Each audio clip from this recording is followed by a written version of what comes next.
Hello and welcome to today's webinar presented by Dlubal Software. Today you'll be working in our finite element analysis and design software, RFEM. The topic for today's webinar is 2018 NDS and CLT design in RFEM. My name is Amy Heilig. I'll be your presenter. I'm the CEO of the US office and also a technical support and sales engineer, and we are located in Philadelphia, Pennsylvania. My colleague Bastian Kuhn will be your moderator, answering any questions you may have. He's a product and customer support engineer located in our Leipzig, Germany office. If the control panel does seem to get in your way when you logged into this GoToWebinar, feel free to show or hide that with the orange arrow up at the top. We always want to encourage everyone to ask questions throughout the presentation. You can do so within the same dialog box. If by chance we don't get to all your questions, I will certainly send you a follow-up email afterwards. So regarding the webinar content for the next hour today, I want to start off in our main program, RFEM. So RFEM is what's going to allow us to model the basic geometry of our structure, and we'll also be able to fully load it. Then I'll move on to the ATA module concept with RF-LAMINATE in particular and how we interact that with the main program, RFEM. We'll take a look at the 2018 NDS CLT updates, in particular Chapter 10.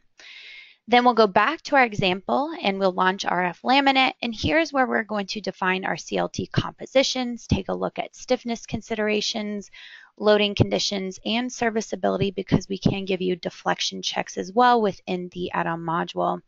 And finally, we'll run a full analysis and design of the CLT structure according to the 2018 NDS. And with that said, we can immediately jump into our example today. So when you first launch RFEM, this is the dialog box you're essentially going to see. We need to give it a name. We can just call this one CLT10. The load combinations can be generated according to a standard. So you'll notice we have the ASCE 7 2016 here. We have the NBC 2015, as well as many other international codes. Now you can always uncheck this option here, and that will allow you to manually create your load combinations instead. So once we've defined that, we'll go ahead and use the ASCE 7 2016 for our example today. The program launches our file. So we can see in the center portion here is our main graphical window. This is where we'll begin to generate the structure. Down at the bottom, we do have our tables. If you prefer to work with the program this way, you can import and export information to and from Microsoft Excel. We have our tools up here at the top, and we'll certainly be utilizing those today. Over on the left, we have our project navigator. So as we begin to generate this model, all of our input data is going to be available within this project navigator. If we scroll down, here is a long list of all of our add-on modules. Here's RF-LAMINATE in particular for today. Now, once we do run an analysis, our results will be available within this project navigator. So to begin with, I want to start off again with just the basic geometry of our structure within the main program here, RFEM. So I'm going to draw a new line element, and it's exactly as you think. It's just a line element, something you'd see similar in AutoCAD. It doesn't have a cross section assigned. So what I'm going to do is to give the structure its basic outline here, and we're going to snap to a few different points. And finally, closing this gap, we can right-click, and we can also repeat the new line by right-clicking, and maybe I want to add an intermediate wall here. So once I'm done with that, you can see, again, nothing more than those one-dimensional line elements. Now, what I want to do to create the walls of this structure is to right-click on one of these lines, and we have the option to extrude the line into a surface. So this would be the 2D surface that makes up my wall element. Now, I can set the height as 9 feet. The thickness and the material don't matter right now. Steel A992 with a thickness of 8 inches is completely fine. The reason why, this is just essentially a placeholder. We're going to define our CLT compositions later on in the add-on module RF-LAMINATE. So as a placeholder, we can just leave these as they are. So now you'll notice that 1D line element was now created into a 2D surface element. The same thing can be done for the rest of these line elements to quickly create our walls. Now, by all means, you can draw the surfaces individually as well, which is what we'll go ahead and do for our ceiling elements here for our first level. So for this, I can just easily change my drawing grid up to the top of the structure. And I'm going to generate surfaces here. So this time I will draw in those surfaces. The material, again, doesn't matter. Steel A992, thickness doesn't matter. It's all going to be overwritten later. So I click OK. Now this allows me just to snap to a couple of points here. Now I wanted to place two panels side by side just to show you that panels don't necessarily need to span between certain walls, but they can be set up like this for situations where you are not able to span a single panel between walls. Now, as for our second room over here, I will just create a single surface element and we snap from one point to the other. So that is essentially defining all of the wall and surface floor elements for our first level. I'd like to go ahead and put in some openings here. So eventually we're going to create a second level. So I'm going to need some type of opening to get from the first level up to the second level with my stairs. So just like we drew in a surface, we can also draw in openings. So in our toolbar up here at the top, you'll notice that we have many different options for shapes of openings. It doesn't necessarily have to be a rectangle, but circles, semicircles, ellipses, or even a polygon to draw the shape yourself is available. So for this one, we will just use a typical rectangular shape, and we can go ahead and just snap to a couple of points here to add in that opening for our stairs. Now, as far as the front of the structure, we want to change around our drawing grid here and snap to the front. And we'll go ahead and add in an opening for our window to begin with, as well as maybe an opening for a door. So once those two openings are created, we'd like to do something similar to the back of the structure. Once again, just changing that drawing grid to the back, we rotate around the structure and just arbitrarily adding in a rectangular opening for the window.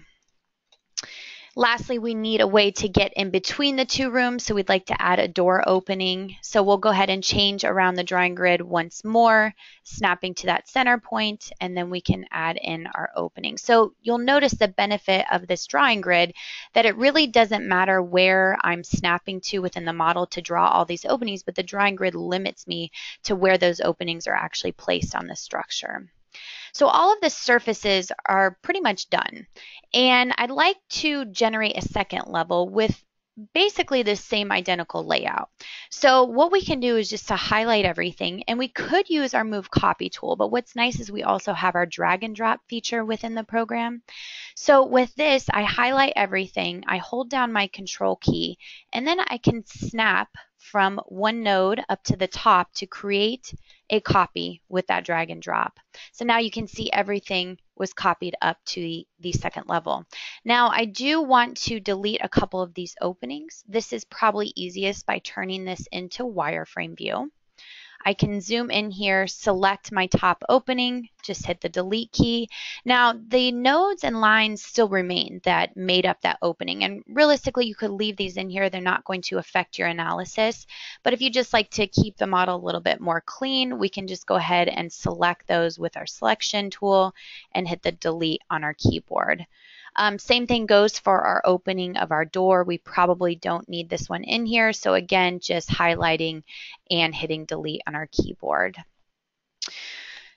So we are now done with all of these surfaces for our simple building today. Now, let's say that we'd like to model some type of beam element that will hold up the two panels here. So this is a fairly long span of 15 feet. And just for example purposes, let me hide this second level here. So we'll change the visibility by hiding the selected objects. So where I want to place that beam is below these two panels that are spanning a little bit longer. So how can we do this? Well, we can start off by drawing a new single member. Now the member type is set to beam, and we can launch our cross-section database. So here are all of the different cross-sections available in the program. So you'll see all of the sections from the standards, AISC, CSA standards, but in particular today we'll be working with these parametric timber sections. So we can choose the rectangle, set the width as 6 inches and the depth as 10 inches. The material is also set within this same dialog box. Now, today I want to use a glulam member. So here I can import the material from my library. And over on the left, we have some filters. So we'd like to filter according to timber. We can choose North America. Here you'll see both the AWC and the CSA. Then we have our long list of all the materials directly from the NDS standard. So you can further filter according to the tables directly from the back of the NDS. For example, glue laminated softwood timber, stressed primarily in bending. We choose that from table 5A. Well, now our list is a little bit smaller. You can always create favorites groups, which is just a way to add a handful of materials to a favorites group. And that way you can quickly access them rather than having to change these filters and sift through these materials every time. So for example, I added my material today to my favorites group that I'll be using within the webinar. So here are all my material properties for that particular selection, and I choose OK. So now we click OK through our dialog boxes, and it's as easy as choosing a point to snap on our structure. Now again, the program has nice AutoCAD-like features, so the point that is perpendicular to my opposite node will automatically be highlighted, and these are called O-snap settings. Again, something you'd see similar in AutoCAD. So our beam element was created here. Now, a couple of considerations. We probably don't want to transfer moment from this beam to our plates and vice versa. That would probably cause too much torsion within this beam, and realistically the connection will most likely be screws from the panel down into this beam. So how can we release that moment? Well, what we can do is to utilize something called a line release. So turning this into wireframe view, let me just break apart this member here so that member is now still spanning as a continuous member, but I broke it up into 2 segments where each panel occurs. To add in a new line release, we can either do that within our project navigator over here. You can see line release types, or we can choose it under the insert model data, and then you'll see line release types down here. So utilizing the project navigator, we right click and choose new line release. Now the program asks us to select the line, so I can choose my first initial line here. Then we choose the line release type. So I create a new type. And you'll see here we have translation, but this is where we want to release that rotation. Now, these axes, X, Y, and Z, are based on the local axes of the line. It is not the local axes of the beam element, and it's not the local axes of the panel, but rather the line that they share itself. So we can select the option to completely release that rotation. The program also asks us, well, what is the released object? So we can select this surface on the far end and click OK. So now you'll see this line release symbol shown within the model. If I right click, I can repeat that same line release, this time choosing the other line. My line release type was already defined, and we'll choose our surface closer to us, and I click OK, and now I'll see that line release to release that rotation between the 2 surfaces and that beam. The other thing to take a look at is we most likely want to drop this beam element below our surfaces. We want to account for that eccentricity because it is holding up the beam element or the panels itself. So for this, we can easily select both members for the beam. I double click it, and here is the Options tab. Now the Options tab has member eccentricity, and I create a new definition type. So what I could do is to manually define, okay, what is half the thickness of my panel, what is half the depth of my beam, and to manually put in that eccentricity. But rather, the program's smart enough to do all of that automatically for us. So what we can choose here is the top of the beam member point, and we can offset it from the bottom of the surface. And I just graphically select one of these surfaces, I choose the bottom, and I click OK.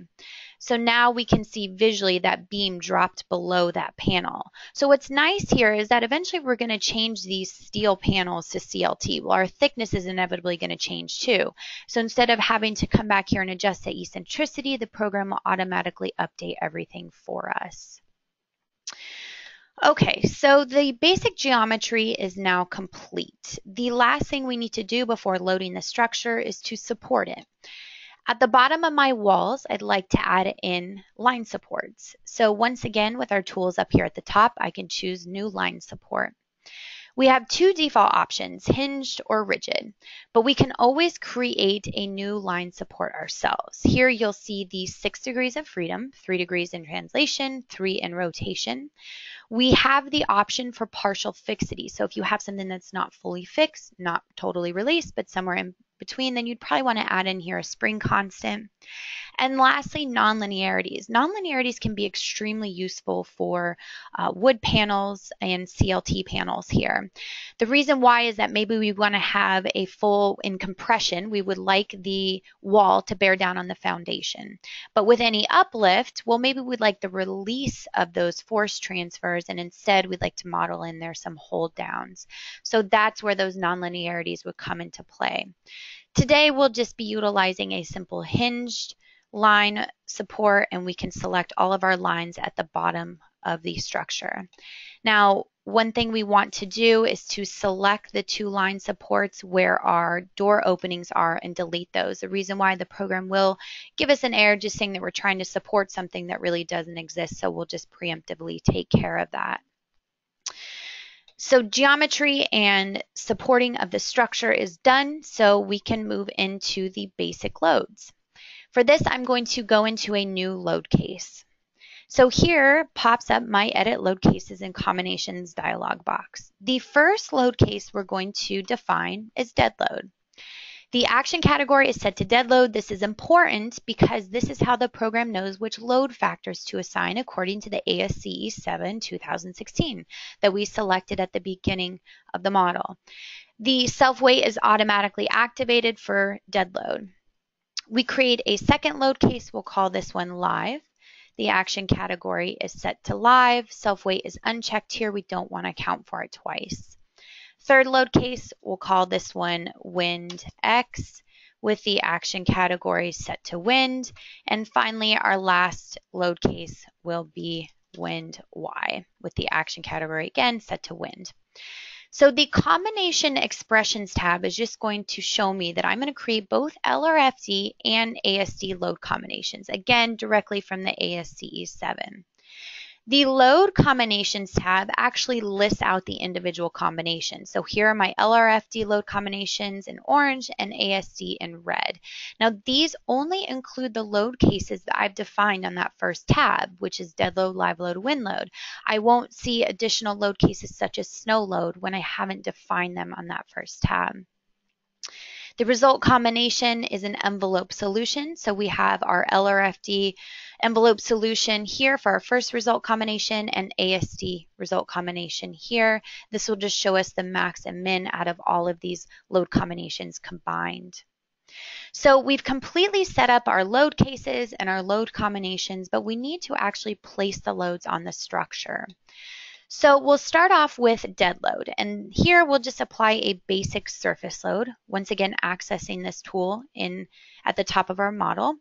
And the surface load direction will be set in the global Z direction. We can see those global axes here with the magnitude set at negative 0.1 kips per square foot. For this, I can just click on those surfaces, or I can highlight the first level here to apply that same load. Now you'll notice that the openings are automatically considered and our dead load is complete. Same thing for live load, same concept. We'll go back to our surface loads here and we'll just simply change the magnitude to negative 0.05 kips per square foot, and we'll only apply this to this first level here.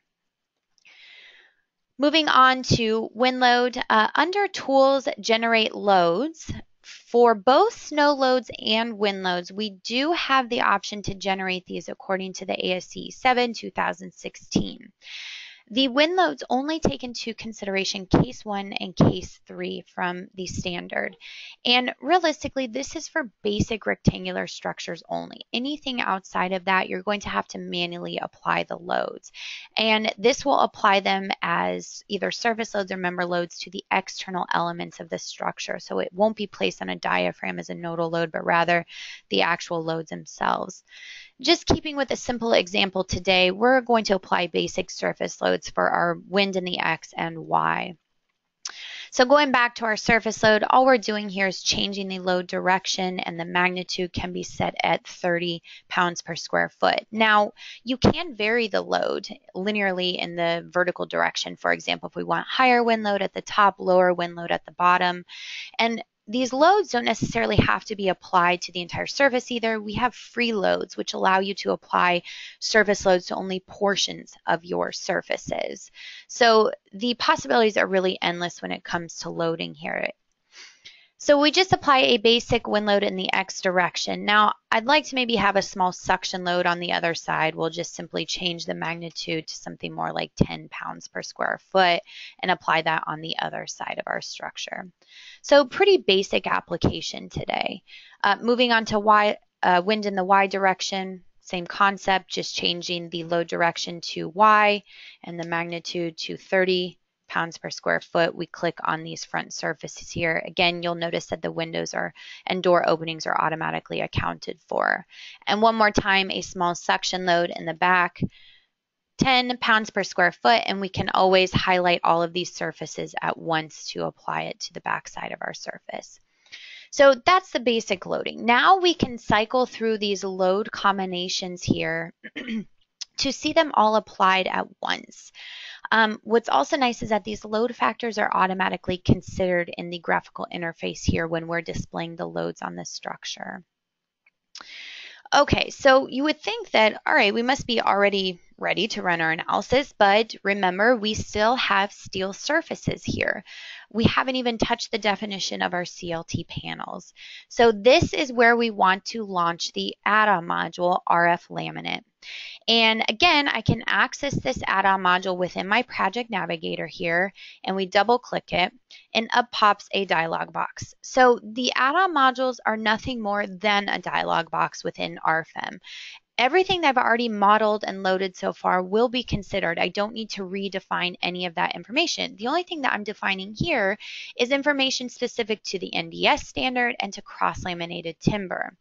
So I want to fill out a few things here before I explain what's going on with the RF-LAMINATE add-on module concept. So the first thing we'll choose here is design. You'll see the NDS 2015, and as of our last release, we added the NDS 2018.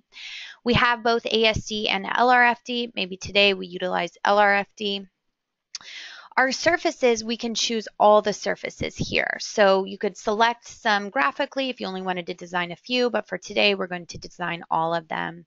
Our ultimate limit state combinations, we will choose all of our LRFD load combinations, and serviceability, we will choose ASD because again, we can check deflections.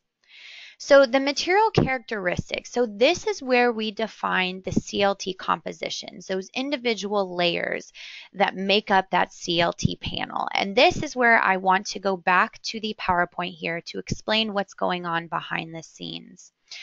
So with RF-LAMINATE, as I just mentioned, we're going to define each individual layer of that panel. Now, each panel has its own stiffness matrix.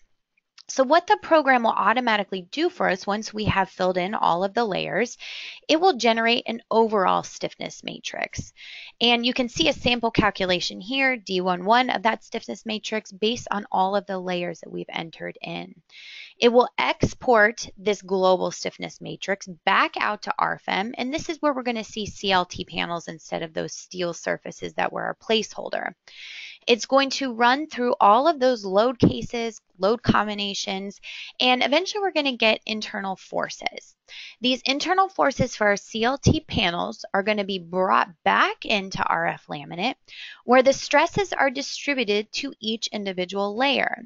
So maybe a cross-section profile here of a CLT panel for bending stress might look something similar to this.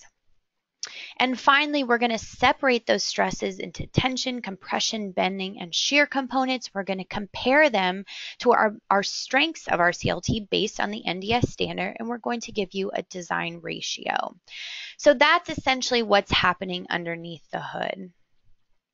Now, as far as the 2018 NDS updates, what exactly changed? And in reality, there were only 2 revisions in Chapter 10 for CLT.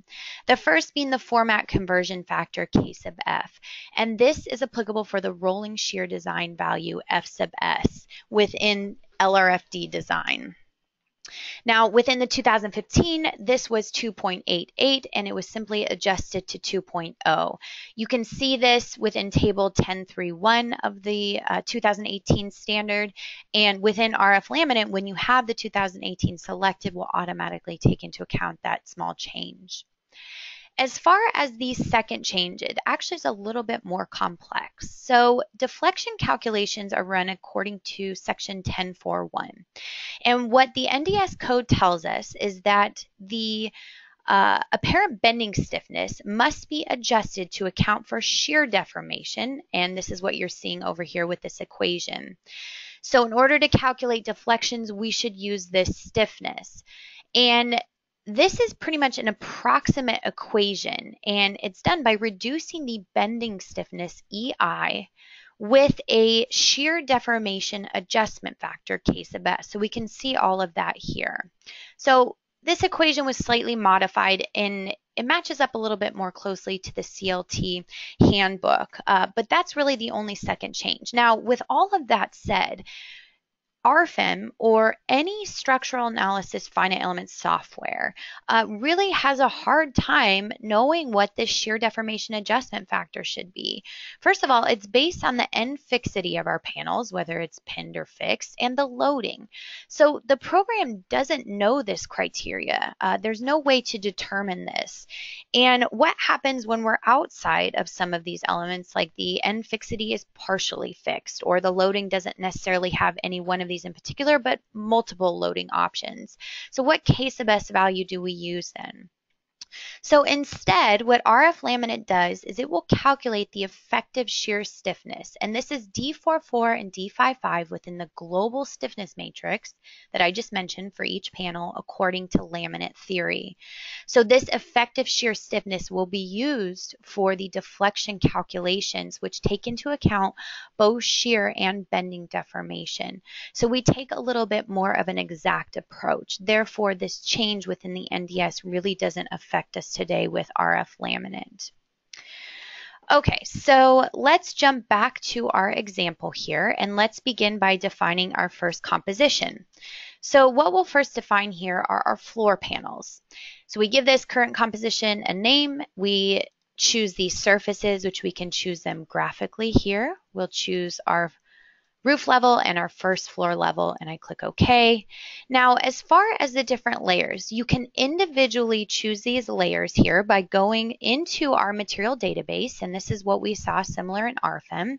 The material category can be set to Wood North America. We have AWC and CSA here, and then we can choose one of these materials that's applicable for our first layer.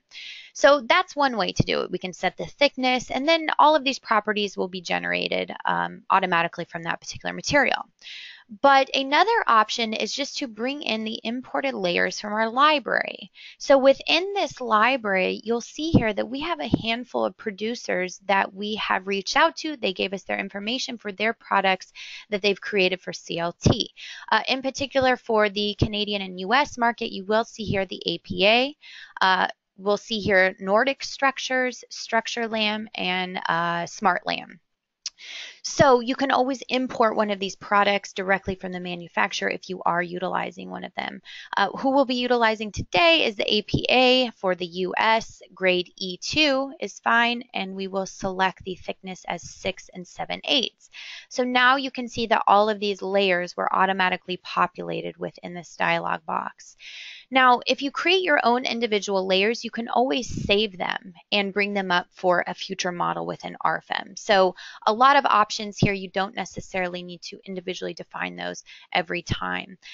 The modulus of elasticity, shear modulus, specific weight, and everything, again, is automatically populated here. And this is based on the producer that we're utilizing. The material strengths, again, everything is automatically populated here. So here are strengths for bending, tension, compression, and shear strengths. So that is good for the floor, but we also need to create a second composition for our walls.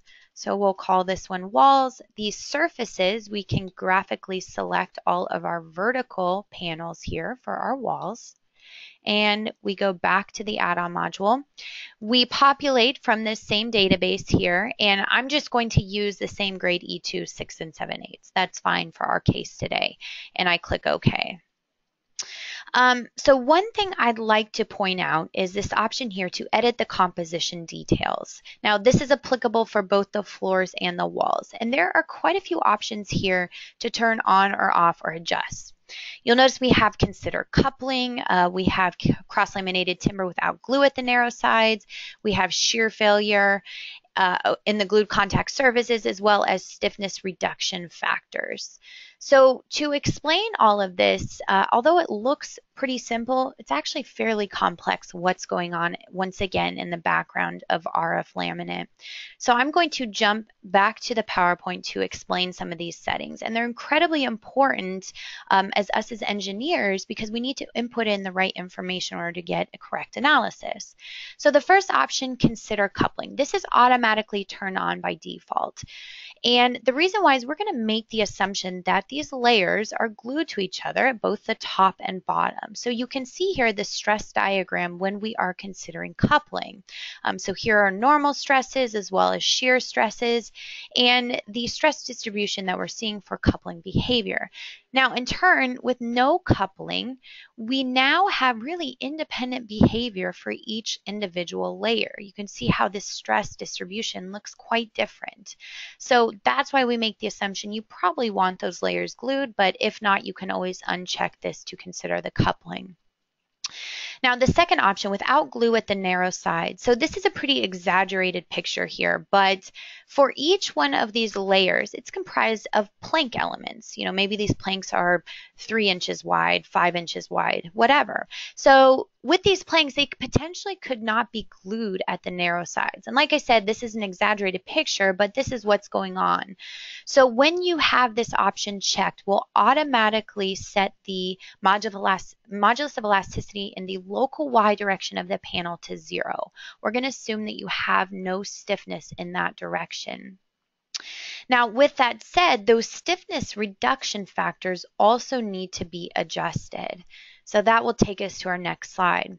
So without glue at the narrow sides, it is strongly recommended that your K33 and K88 stiffness reduction factors be modified. So this is for torsional stiffness, K33, and K88 is for our in-plane stiffness.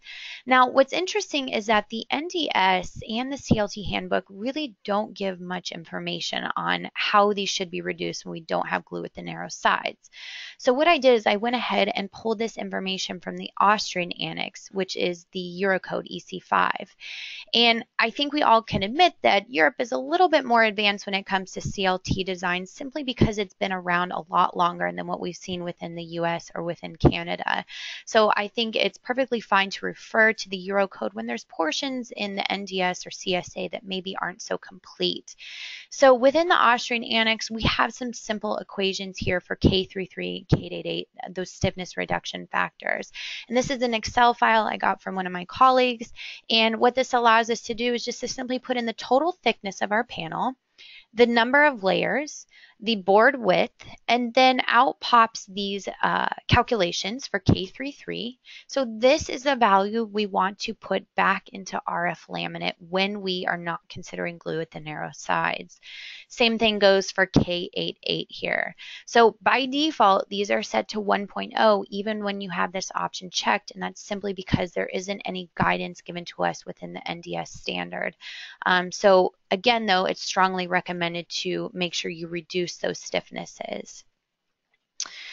Okay, so as far as the other two stiffnesses, K44 and K55, I want to briefly touch on this. These are actually not stiffnesses you'll probably be adjusting. And the reason why is that the CLT shear stiffness is calculated according to the laminate theory. And I actually just mentioned this with our deflection checks that were new within the 2018 NDS. So with this, we're going to apply a shear correction coefficient.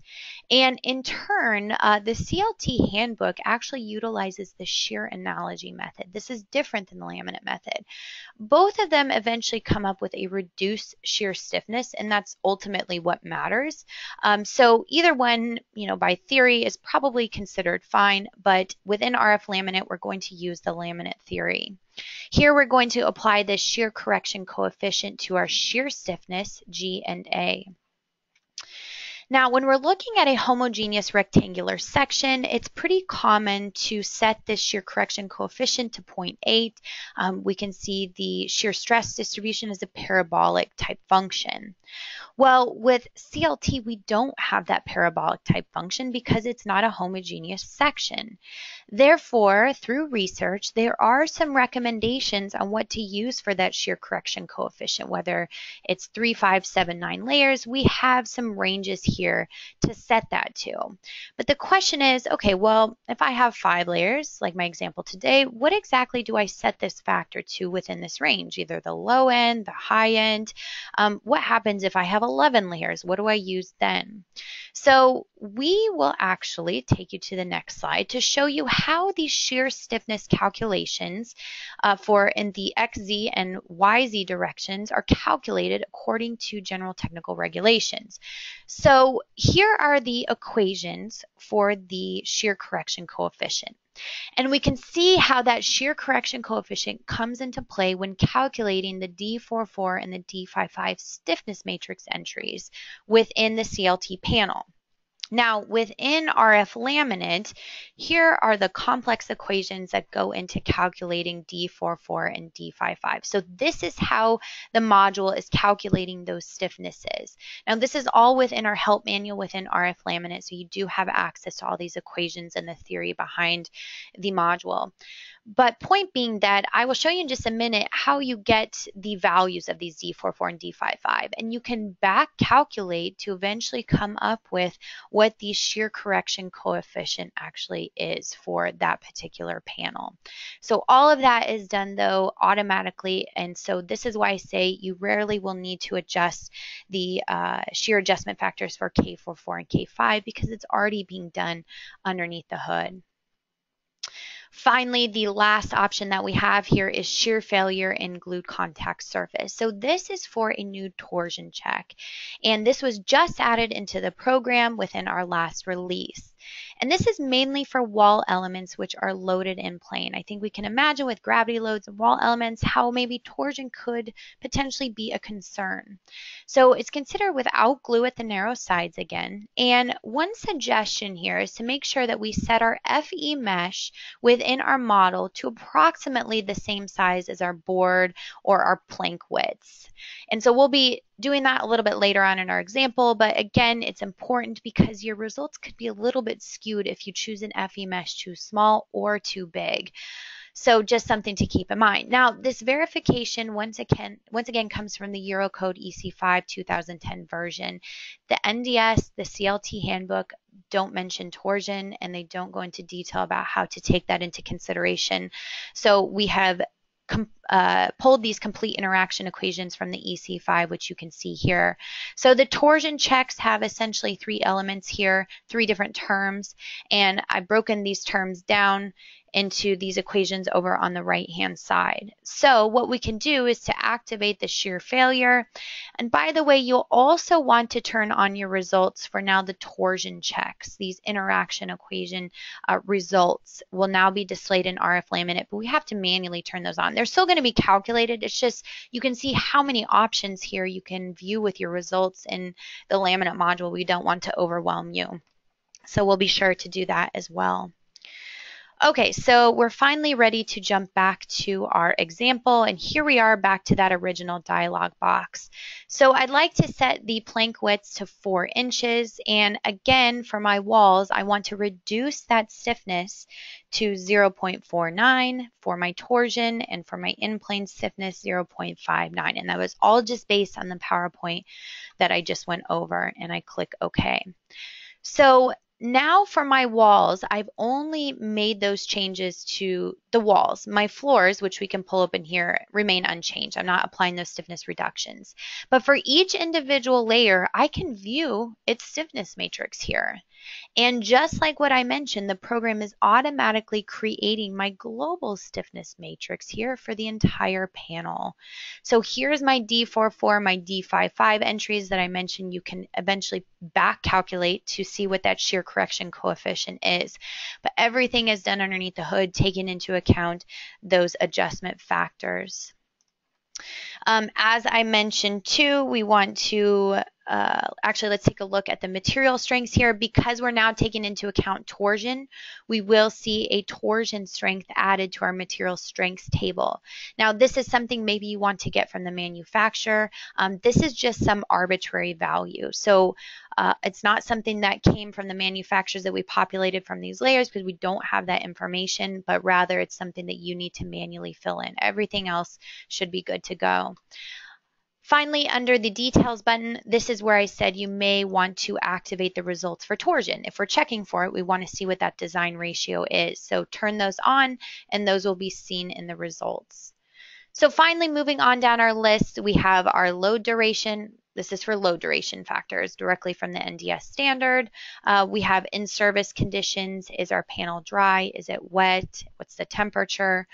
And finally, serviceability. So we can check deflections for these CLT panels as well.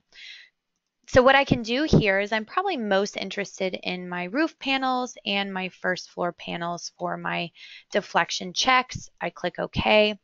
The reference length, well, what is this referring to? Under the standard button, we see here serviceability limits.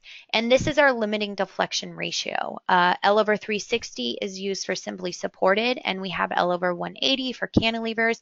By all means, you can adjust these. These are just default values. So this is the L that we're referring to here.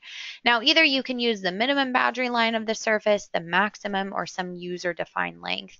Today, we can just use the maximum, for example, of 15 feet. So we're almost ready to run the calculation, but there's a couple more things that we need to take care of. So jumping back to the material characteristics, this is my wall composition, and we have 5 layers. Now, the orthotropic direction here is in reference to the local x-axes of my panels. So I have layers 1, 3, and 5, which are oriented 0 degrees from my local x-axis. This is most certainly the strong axis of my panel. I probably want to make sure that the panels are oriented with the local x-axes in the vertical direction to take those gravity loads. Otherwise, we're not getting as full use as we could be out of those panels if we orient it so that our strong axis is in the horizontal direction. So how do we check this? Well, we can go back into RFEM, and the first thing to notice here is that our panels are no longer purple for steel, but rather we double click on them. They're now considered with the stiffness laminate, and we can see the material is now set to RF laminate. So I can right click on any one of these surfaces to display the local axes, and I zoom in here. Well, the local x-axis is exactly what we don't want it to be. The strong orientation is facing horizontal right now. We want to rotate that 90 degrees so that that strong orientation of the panel can take those gravity loads. So how do I quickly rotate around all these panels? Well, for this, I can select all of my wall surfaces here, and I can double click on them. We have a tab called Axes. What this allows me to do is to change all of my local x-axes parallel to a line that I just simply choose in the model. So it's any arbitrary line, and maybe I choose this one in the center because it runs from the bottom to the top. I choose it, I click OK. I click OK once again, and now all of my panels are facing in the vertical direction with the local x-axes. So the strong orientation is now taking on those gravity loads. So incredibly important in terms of which orientation our panels are facing. The other thing, which I'm sure many of you are probably thinking of right now, is that we currently have fully fixed connections between all of these CLT panels. Well, we all know with CLT that this is definitely not the case. Rather, we're going to screw these panels in together. And with screws, we want to release the moment.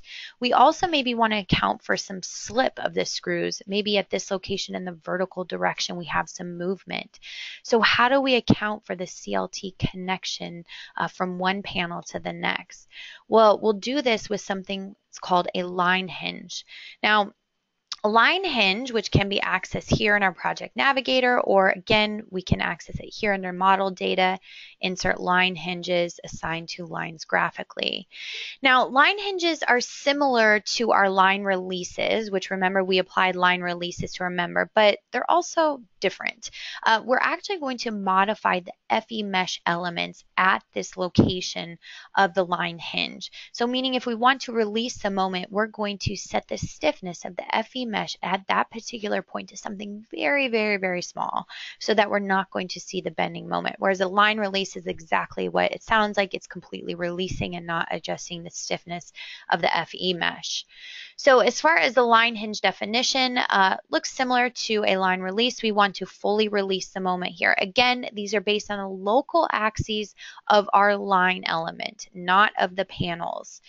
We also want to account for some slip. So this is along the local x axes of our line element, and we can put in here a spring constant of 50 kips per square foot.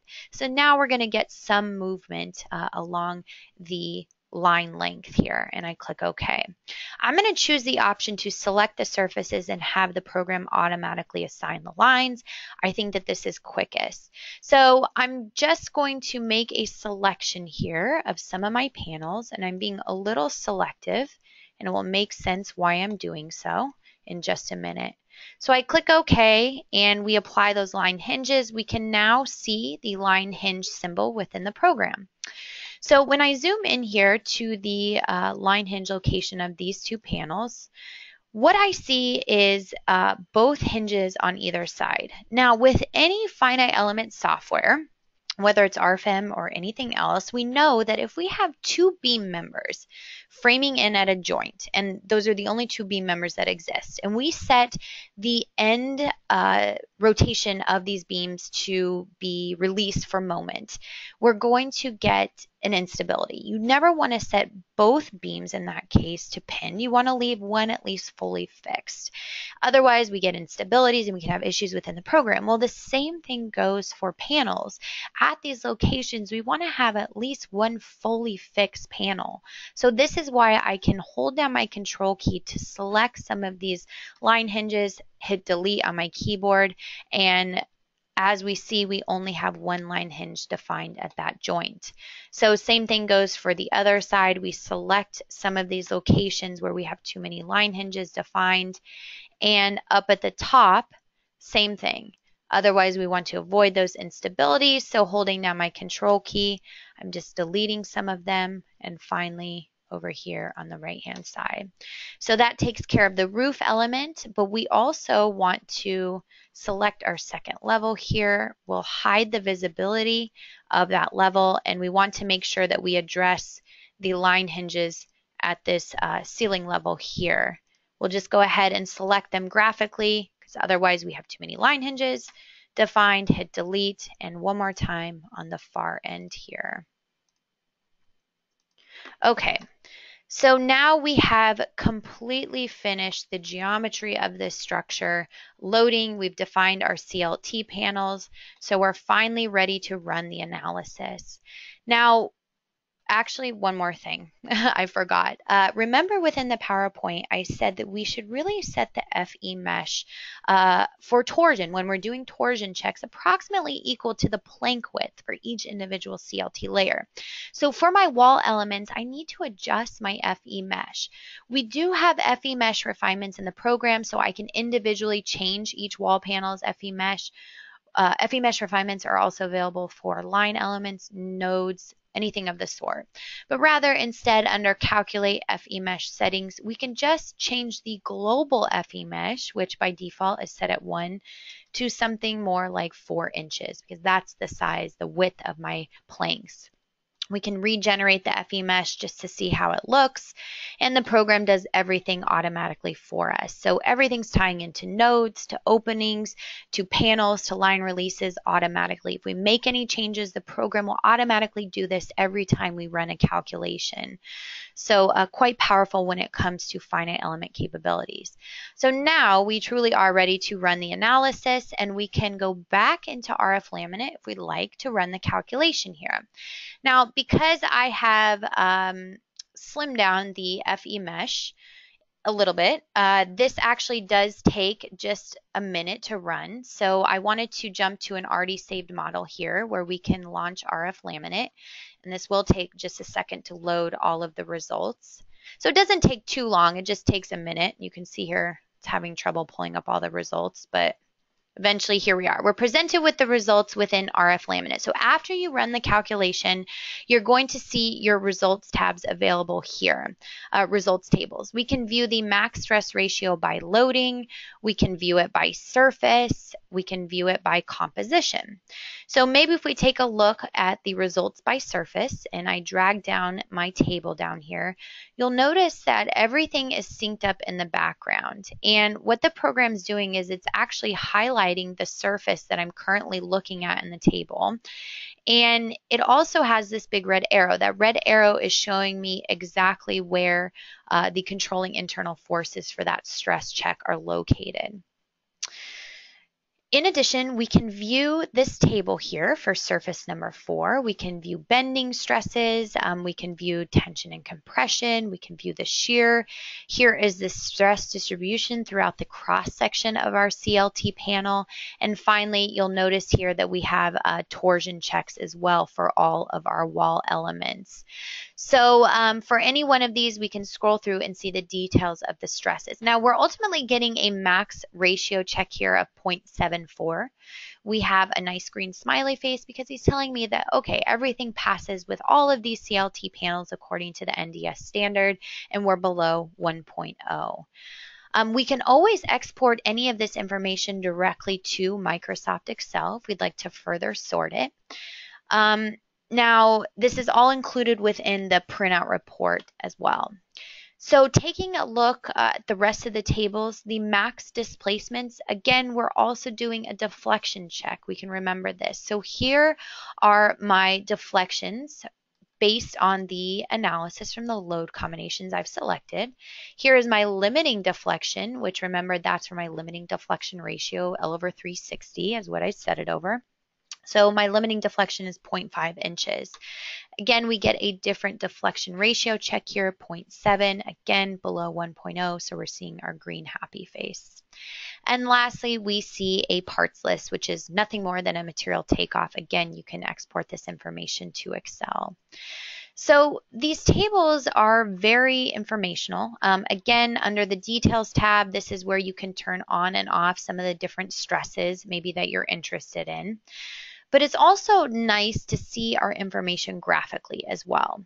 So for this, we can always jump to the graphics view here. And technically, I'm still within the RF-LAMINATE add-on module, but I'm viewing my results graphically within RFEM. So what this allows me to do is you'll see here all of my load combinations that I've solved for, both LRFD and AST load combinations. So we can easily jump to any one of these load combinations within our project navigator here. Now, the composition, we can either choose our floors to easily view this, or we can choose our walls here. And in addition to that, we can view the 5 different layers. So remember, we have 5 layers that compose these CLT panels, so we can view the stresses within each individual layer. And even more so, we can view the top, middle, and bottom of each layer. So very, very detailed when it comes to all of the information that we provide you within the results for RF-LAMINATE. Then even more so, here are all my stresses available to me. We have bending stresses. We have some higher bending stresses where our openings are. This makes sense. We can view tension and compression, shear, and so on. And then all of our ratios will be available for these walls, fairly low ratios. Now, keep in mind for any of these checks here, we can always adjust our panel by double clicking on it, and maybe we're interested in any ratios that are 0.4 and lower. We can fill this in, we click OK, and then automatically the programs, we're actually still even lower than this, automatically the program will adjust those ratios based on our new panel here. This one actually might be a better example. We can change these stresses here. Maybe we're just interested in not quite 9.6. It's a little too high, but maybe we want 4.0. We choose the fill button. We click OK, and now we can see how that panel was adjusted here. All this information can be printed out directly to the printout report. You can choose mass printing, so that way we can print off all of these load combinations at once, for example, the bending stresses, added to the printout report, and then you can print that off either as a PDF or to your printer.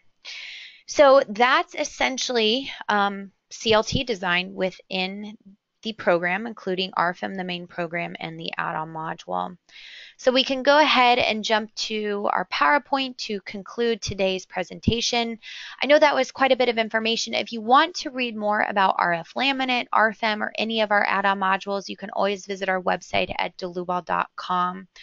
I always encourage everyone to follow us on our social media sites. For example, YouTube channel has all of our previously recorded webinars. On our website, you can find information like events and conferences that we'll be attending, as well as technical articles and so on. Our email at our Philadelphia office is info-us@dlubal.com. And our phone number here in Philadelphia is 267-702-2815. If you have any questions about today's presentation or anything else, feel free to reach out to us here. So many of you are wanting, or actually let me back up. So we will have many more upcoming webinars for PDH credit. You can always register at dlubal.com under support and learning webinars. As many of you know, I sent out a couple reminder emails as well. So many of you will want PDH credit for today's presentation. That's great. Just a couple of requirements. Number one, that you were here for the full 60 minutes. And number two, you need to send me a request at info-us@dlubal.com. That's info-us@dlubal.com. So that's our email address. Just send me a quick email. Let me know you were in attendance today. If you had any other colleagues that were present, that's fine, and I'll be happy to issue that certificate. And with that said, I want to thank everyone for attending, and as always, we hope to see you at the next webinar. Thank you.